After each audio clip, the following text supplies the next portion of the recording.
Okay, now what is physical pendulum? See, आज का topic है हमारा फिजिकल पेंडुलम।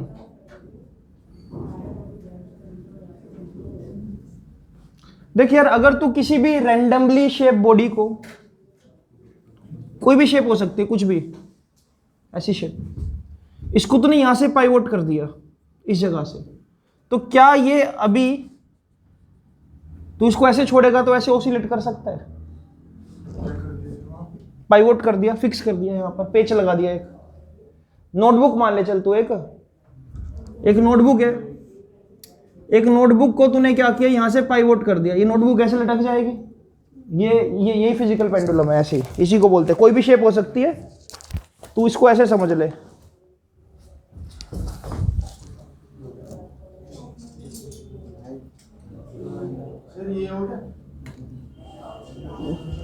नहीं, ये तो इसको नहीं, इसको बोल सकते, देख इसको बोल सकता हूं, ये फिजिकल पेंडुलम है एक,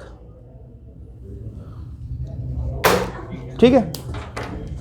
पाइवोट कर दिया मतलब फिक्स कर दिया उसको दीवार में। तो ना अब एक बात समझ जो इंपॉर्टेंट है, तो ये देख कि अगर ये घूम रहा है, मान ले इसका सेंटर ऑफ मास कहीं इस जगह पर है, सेंटर ऑफ मास की लोकेशन को मैं ऐसे लिख रहा हूं, और जहां पर पाइवोट कर रहा है उसको मैं लिख रहा हूं P। सेंटर ऑफ मास से ये जो दूरी है ये कितनी हो जाएगी, मान लो स्मॉल d, ठीक है, स्मॉल d। तो मैं ये बोलूंगा ना कि इसके ऑसिलेट करने का मतलब इसका सेंटर ऑफ मास ऑसिलेट कर रहा है। इसका मास अगर m है तो बोलूंगा कि इस पॉइंट का मास भी कितना होगा, m होगा। इतनी बात समझ आ रही है फिलहाल? बढ़िया। चल, अपने इस मोशन के दौरान मान लो, अब ये शेप दोबारा तो शायद ऐसी ना बन पाए, पर समझ लो, अपने इस मोशन के दौरान मान लो ये सेंटर ऑफ मास जब ऑसिलेट करते करते ऐसे यहां पर आ जाएगा, ऐसे थोड़ा सा ऐसे टिल्ट हो जाएगा। अरे यार, जब ये ऐसे ऊपर जाएगा तो सी पॉइंट भी तो ऊपर जाएगा साथ साथ, तो वही चीज बना रहा हूं, ऐसे हो जाएगा कुछ। ये सेपरेशन कितनी है, d।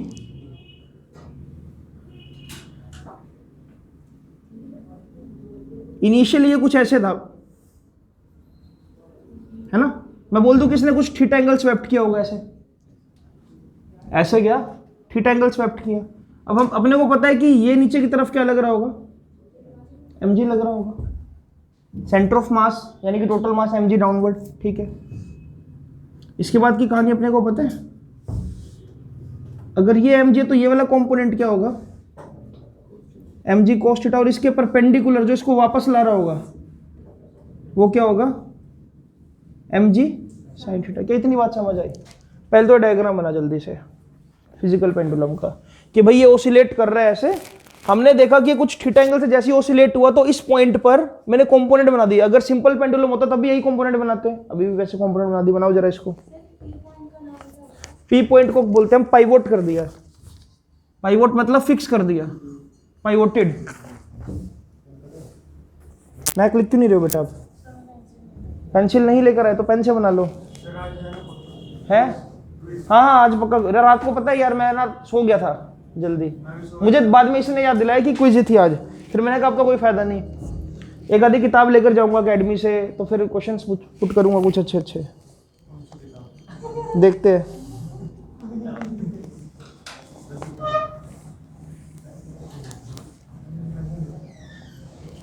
ठीक है जी। जो आपने थीटा के साथ स्ट्रेट लाइन बनाई है, ये कौन सी वाली है? ये वाली, ये तो कुछ, ये तो इनिशियल ओरिएंटेशन है ना, कि पहले बिल्कुल ऐसे था ये सीधा, ये देखो ये वाली, अब ये यहां पर पहुंच चुका है ऐसे।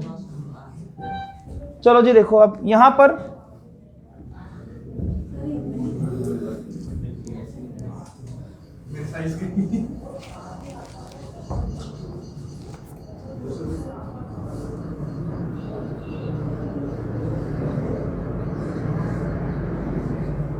Restoring torque, restoring force into में परपेंडिकुलर डिस्टेंस। चलो अब देखो, सुनो। अच्छा, एक छोटी सी अजम्पशन ले रहा हूं कि ये थीटा जो बहुत स्मॉल है, वेरी स्मॉल एंगल,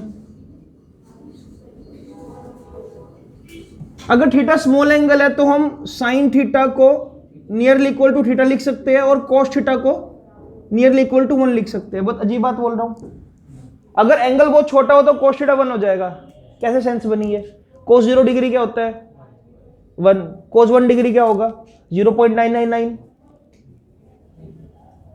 0.99 समथिंग होगा, 1 से थोड़ा सा कम। नहीं समझा तो देख, cos 0 डिग्री का मतलब क्या होता है? 1। cos 90 डिग्री का मतलब क्या होता है? 0।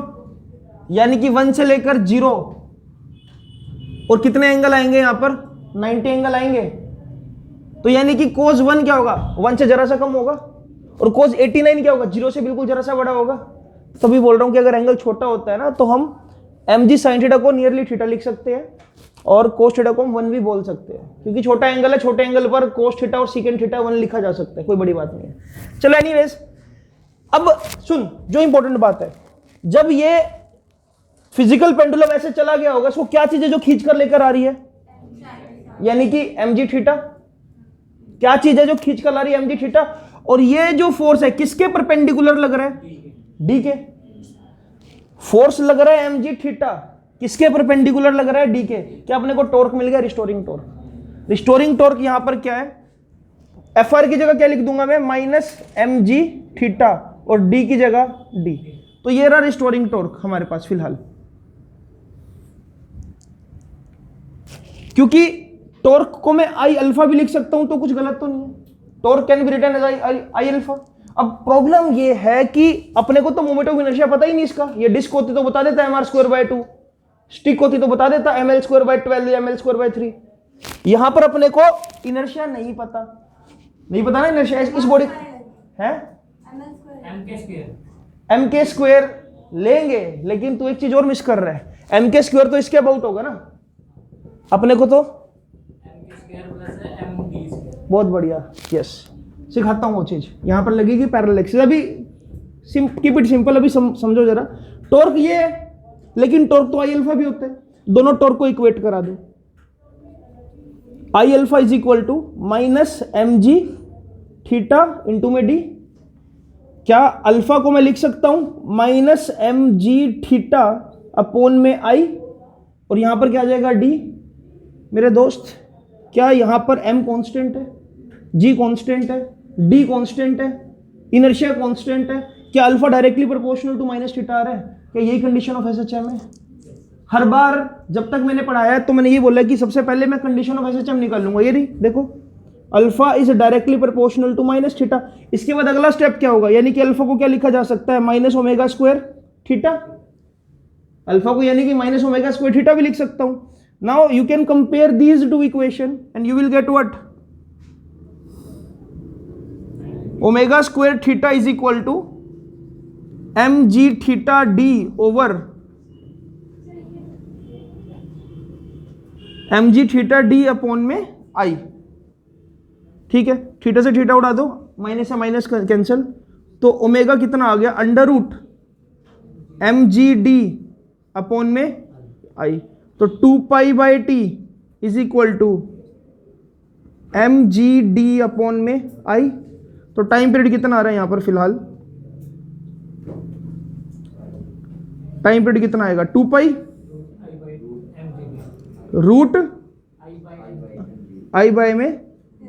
चलो फिलहाल इसको इतना लिखो, फिर इसको और एलोबरेट करते हैं। रिजल्ट बिल्कुल सिंपल है, रिजल्ट निकालना है फिजिकल पेंडुलम का, कुछ भी नई बात नहीं है। फिजिकल पेंडुलम कोई भी ऐसी बॉडी जिसको हिंज कर दो, पाइवोट कर दो एक पर्टिकुलर पॉइंट पर, पेंडुलम की तरह बिहेव करेगी, ओसिलेट करेगी। फिजिकल इसलिए बोल रहे क्योंकि पूरी फिजिकल बॉडी है, पूरा मास डिस्ट्रीब्यूशन है।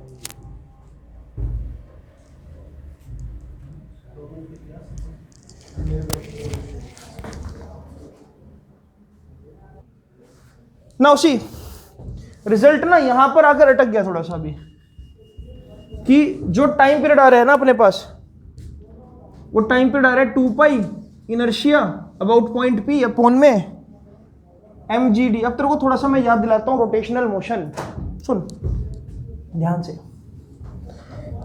अबाउट C अगर एक्सिस ऐसे जा रही होती तो मोमेंट ऑफ इनर्शिया कितना आता? रेडियस ऑफ जायरेशन का स्क्वायर। सिंपल सा लॉजिक है, रेडियस ऑफ जायरेशन का स्क्वायर। लेकिन अगर मैं उसी एक्सिस को इसके पैरेलल यहां पर डाल दूं, तो पैरेलल एक्सिस थ्योरम अपने को यह बताती है कि moment of inertia about P क्या होगा? IC प्लस इन दोनों एक्सिस के बीच की सेपरेशन कितनी है, डी, एम डी स्क्वायर। तो total moment of inertia about P क्या हो जाएगा, K square plus M D square हो जाएगा। तो एम कॉमन ले लो, कितना आ जाएगा यहाँ पर, के स्क्वायर प्लस डी स्क्वायर। तो यहां पर वैल्यू डालो जरा, T is equal to 2 pi under root M K square plus D square upon में एम जी डी, एम से मुड़ा दो, ये रहा फाइनल रिजल्ट आपका। Time period is depending on 2 pi K square plus D square upon M G D, and this K is not in, ये K वो नहीं है तुम्हारा स्प्रिंग फैक्टर, ये कौन सा के है, रेडियस ऑफ जायरेशन, ध्यान रखना इस बात का, ठीक है। ये रिजल्ट आ जाएगा आपका। इसको थोड़ा सा और एलोबरेट भी कर सकते हैं अगर चाहो तो, ऊपर से डी बाहर निकाल सकता हूं मैं। अगर ऊपर से डी को बाहर निकाल दूं तो ऐसा बचेगा के स्क्वायर अपॉन में डी स्क्वायर प्लस 1, इससे क्या आ जाएगा, बात बन जाएगी नीचे, अरे हाँ ले, ये डी स्क्वायर यहां से आ जाएगा और ये जब रूट से बाहर निकलेगा तो ये भी कितना हो जाएगा, डी स्क्वायर, डी अंदर है ना नीचे, अरे नीचे रूट जी डी है, डी बाहर निकालूंगा तो क्या हो जाएगा, स्क्वायर। स्क्वायर बाहर निकलता है, रूट 2 को अगर मैं बाहर निकालूंगा तो 4 बन जाएगा। नहीं सर, ओहो, 4 को बाहर निकालू, 4 कहने का मतलब ये है कि अगर यहां पर 4 है, यहां पर अगर मान लो 2 स्क्वायर है, भाई रुको एक मिनट, रूट डी बाहर आएगा क्या यहां से, रूट डी बाहर आएगा,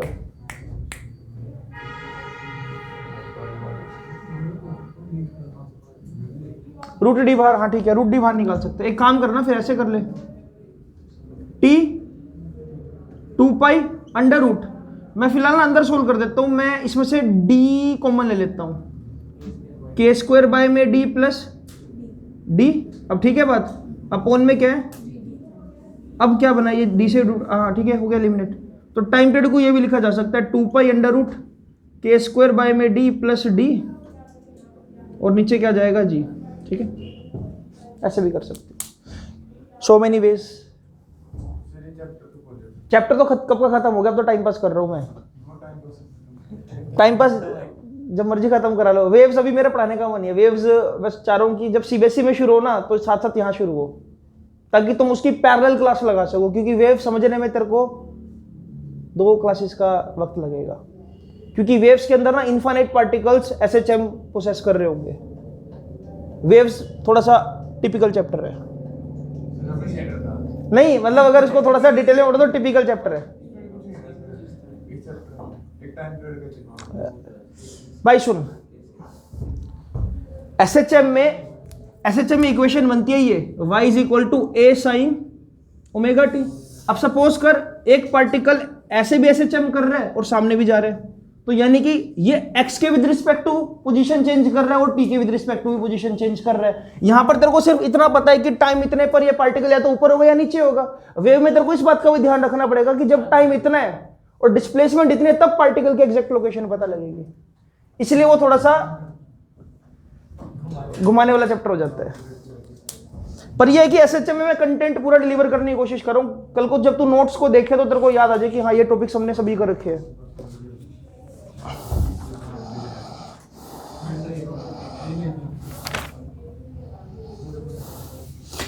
एक छोटा सा कंसेप्ट और है, वो भी लिख लो जरा, टॉर्जनल पेंडुलम। स्पेलिंग लिखो जरा, TORS। यश मित्तल क्या बोल रहा, क्यों नहीं आ रहा वो? Torsional pendulum, TORSIONAL, torsional pendulum. समझाता हूं ये भी पेंडुलम, ये किस तरह का पेंडुलम होता है।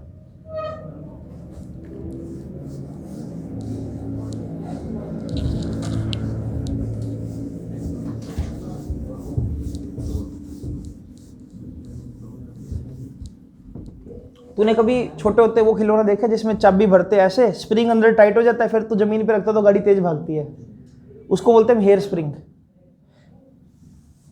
2 तरह के स्प्रिंग होते हैं, एक तो होता है वो जो पेन के अंदर भी आता है, वो जो हम पढ़ते भी है, एक और भी स्प्रिंग होता है जो बिल्कुल पतला सा होता है, वो घुमावदार सा होता है। तुम जैसी चाबी, कभी तुमने खिलौना तोड़ के नहीं देखा क्या, ऐसे वो गोलाई में स्प्रिंग होता है कुछ, मोटे मोटे मतलब पतला सा होता है और थोड़ा ठीक होता है। यार तुम वो किसी बच्चे का खिलौना लेना, तुम तोड़ दे रहे हो उस कार को। जो तुम चाबी भरते हो, जब तुम चाबी भरते हो ना तो अंदर एक स्प्रिंग टाइट हो रहा होता है, सर वो सर्कुलर सर्कुलर होता है वो। कैसे बताऊं अब कॉइल टाइप होता है। है? अरे यार 10 रुपए के खिलौने में मिल जाएगा, देखता हूँ अगर कोई मिल। सर 10 रुपए का खिलौना आता तो नहीं ना। अब नहीं आता, हमारे टाइम में तो आता था। चलो एनीवेज, इधर देख ले भाई, इधर देख ले क्रिश, सुन ली तेरी बात। यार वो ऐसा स्प्रिंग होता है कुछ ऐसा,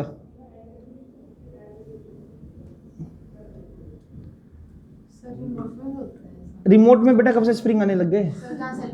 नहीं वो तो दूसरा स्प्रिंग है, वो तो नॉर्मल, वो तो ये वाला स्प्रिंग है जो हम बनाते हैं, वो तो ऐसा स्प्रिंग हो गया ना। सर इसको भी ऐसे देखेंगे तो ऐसे ऐसा नहीं होता ना, ये मैं वही तो बोल रहा हूँ, ये एक दूसरे के ऊपर लिपटा होता है ऐसे। सर कॉइल जैसा। हेयर स्प्रिंग, हेयर स्प्रिंग बोलते हैं इसको। चलो मैं इसका एक वीडियो भेज दूंगा एनिमेटेड। कुछ ऐसा होता है, जलेबी जैसा होता है, जलेबी जैसा नहीं मतलब ऐसा।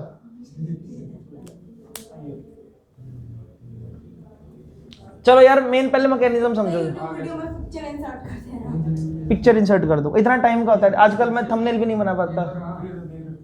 चलो कोई नहीं, सामने देखो यार। हाँ सुनो, इसको कंप्रेस करा जाता है, ऐसे स्प्रिंग को तो कंप्रेस करा जाता है भाई, तू फोर्स ऐसे लगा दे या खींच दे इसको, कंप्रेस या स्ट्रेच कर दे। ऐसे स्प्रिंग को कंप्रेस नहीं किया जाता, ऐसे स्प्रिंग पर टॉर्क लगाया जाता है। चाबी घुमा दे तो टॉर्क ही तो लगा रहा है। हाँ, जैसे तू चाबी घुमाए, एक बार चाबी घुमाई टाइट हो गया, और घुमा दे और ज्यादा टाइट हो जाएगा। एक ऐसी स्टेज आएगी जब उसको घुमा नहीं पाएगा, और जैसे ही चाबी निकालेगा और रखेगा तेजी से भागेगी गाड़ी। समझ आ रहा है? कुछ विजुअलाइज करने की कोशिश करो। तो अपने को ना ऐसा ही पेंडुलम समझना। एक क्या है, इस बार रिजिड सपोर्ट है, एक स्ट्रिंग है, और यहां पर एक हमने डिस्क कनेक्ट कर दी, डिस्क या कोई भी मतलब रिजिड बॉडी कुछ ऐसी, डिस्क भी हो सकती है, कुछ भी हो सकता है ये। ठीक है, चलो ऐसे इसको बना लो। ठीक है, चलो अब लग रहा है डिस्क जैसा ये। ठीक है, ये सेंटर सी है। कहानी सिर्फ इतनी सी है कि तूने इसको ऐसे एंगुलर डिस्प्लेसमेंट दी थोड़ी सी, बिल्कुल मतलब इनिशियली जैसे कि अगर कोई पॉइंट पी यहां पर था, तूने इसको इतना घुमाया कि ये पॉइंट पी ज्यादा दूर नहीं गया, यहां पर चला गया ऐसे ऐसे। तो यहां पर ये स्ट्रिंग थोड़ी सी घूम जाएगी, ऐसे रिलीज करेगा तो ऐसे घूमेगी, एंगुलर ऑसिलेशंस आएगी इसके अंदर। देख ऐसे घुमाया, थोड़ा सा हटा दे फोर्स, ऐसे घूमेगी ये, मतलब ऐसे एंगुलर ऑसिलेशन आएगी इसके अंदर। पी पॉइंट यहां था, तूने उधर की तरफ थोड़ा सा थीटा एंगल दिया ऐसे, जैसे ही फोर्स रिमूव करेगा ये ऐसे ऑसिलेट नहीं कर रहा है, ये ऐसे ऑसिलेट कर रहा है। प्रूफ करेंगे पहले तो ऐसे चमक के लिए। ठीक है, इसको बोलते हैं हम टॉर्जनल पेंडुलम, TOR बोलो, TOR, हाँ SI ONAL, torsional pendulum. SIM 3 line का एक्सप्रेशन है ये, बिल्कुल 3 लाइन का एक्सप्रेशन। सुनो, इसके अंदर रिस्टोरिंग टॉर्क जो आएगा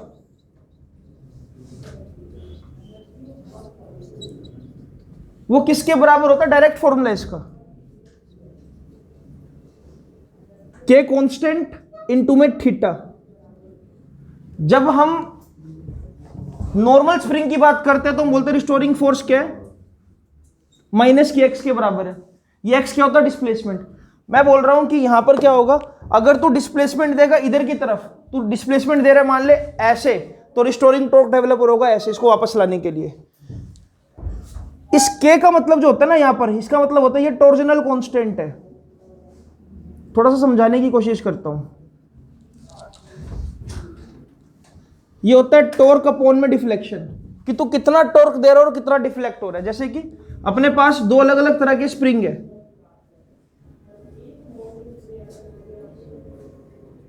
तूने दोनों पर ना सेम टॉर्क लगाया, एक पर तूने टॉर्क लगाया मान ले 5 यूनिट, दूसरे पर लगाया 5 यूनिट। एक ने डिफ्लेक्शन दी 8 डिग्री और एक ने दी 14 डिग्री, तो तू बोलेगा कि इसमें से एक स्प्रिंग तो सॉफ्ट है जो सेम टॉर्क लगाने पर 14 डिग्री घूम गया। समझ रहे? तो मैं बोलूंगा कि टॉर्जनल कांस्टेंट एक्चुअल में ये है टॉर्क डिवाइड बाय थीटा।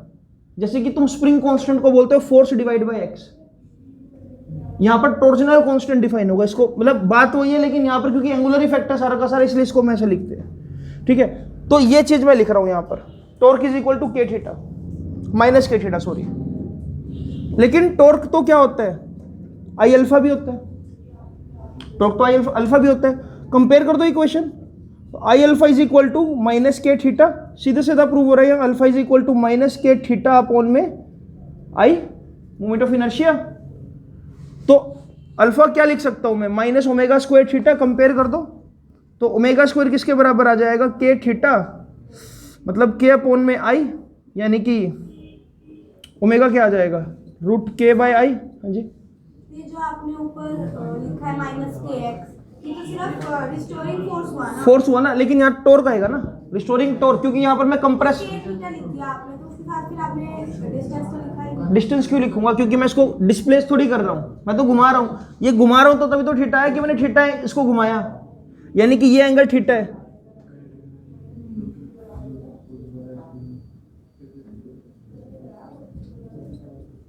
तो टाइम पीरियड कितना आ जाएगा, 2 पाई आई बाय के, इनर्शिया फैक्टर अपॉन में स्प्रिंग फैक्टर। अच्छा, अगर डिस्क है तो एम आर स्क्वायर हो जाएगा सीधा सीधा। ठीक है, बाकी इनर्शिया अपने आप डिफाइन करते रहना जो भी होगा। तो सिंपल सा एक्सप्रेशन था, टॉर्जनल पेंडुलम ये होता है। टेस्ट परसों होगा इसका।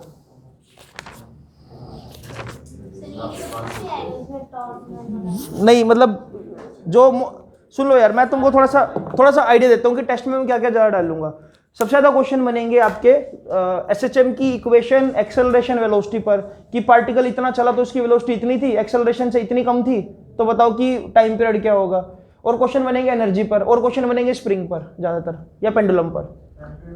है क्या बोल रहे हैं, टाइम पीरियड ऑफ पेंडुलम। तो पढ़ लो इसको अच्छे से, तब तक मैं एक दो चीजें और देख लेता हूं। एक और क्वेश्चन दूं, प्रीवियस ईयर मेंस क्वेश्चन है ये भी, लिखा नहीं गया अब तक। चल तब तक मैं साइड में क्वेश्चन बना देता हूं, देखकर तबीयत खुश हो जाएगी। क्वेश्चन बेटा महक लिखा नहीं क्या अब तक। 3 स्प्रिंग बनाओ 120 120 120 डिग्री के एंगल पर, और तीनों को फिक्स कर दो, और मिड पॉइंट पर बना दो एक ब्लॉक। कुछ ऐसी सिचुएशन, ये ब्लॉक, एक स्प्रिंग ये रहा,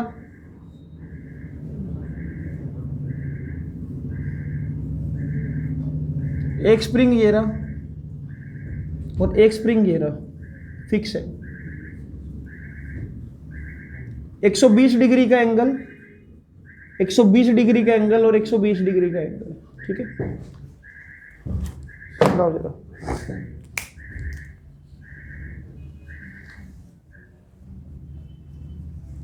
ठीक है, फिगर बनाओ जल्दी से ये वाली, फिर क्वेश्चन बोलता हूं इस पर।